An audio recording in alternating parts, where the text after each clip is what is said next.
നമസ്കാരം. രാജസ്ഥാനിൽ മുഖ്യമന്ത്രി ഭജൻലാൽ ശർമ്മ അധികാരമേറ്റതിനു ശേഷം ആദ്യമായി ബ്യൂറോക്രാറ്റ് തലത്തിൽ ഒരു പുനഃസംഘടന നടത്തിയിരിക്കുന്നു.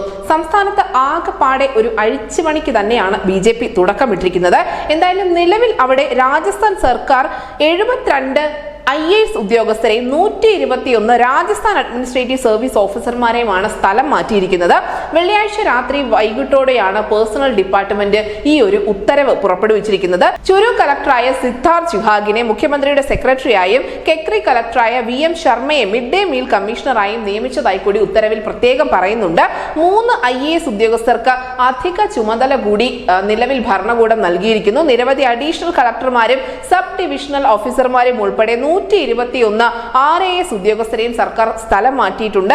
അങ്ങനെ ആകെ അഴിച്ചുപണി നടത്തിക്കൊണ്ട് തന്നെയാണ് ഭജൻലാൽ ശർമ്മ ഭരണം തുടങ്ങി വെക്കുന്നത്. പ്രത്യേകിച്ചും 2024 ലോക്സഭാ തെരഞ്ഞെടുപ്പിലേക്ക് അടുക്കുന്നതിന് തൊട്ട് മുൻപ് തന്നെ ഗ്രൗണ്ട് ക്ലിയർ ആക്കുക എന്ന ഒരു പ്രധാനപ്പെട്ട ദൗത്യം BJPക്ക് മുന്നിലുണ്ട്. അതുകൊണ്ട് തന്നെയാണ് മുൻപ് ഗലോട്ട് സർക്കാരിന്റെ വിശ്വസ്തരായി അല്ലെങ്കിൽ ഗലോട്ടിന് വേണ്ടി എന്ത് അഴിമതിക്കും കുടപിടിച്ചിരുന്ന ആളുകളെയൊക്കെ സ്ഥലം മാറ്റിക്കൊണ്ട് ഒരു സുപ്രധാനമായ പുനഃസംഘടന അല്ലെങ്കിൽ അഴിച്ചുപണി BJP നടത്തിയിരിക്കുന്നത്. ന്യൂസ് ഡെസ്ക് ന്യൂസിന്റെ മലയാളം.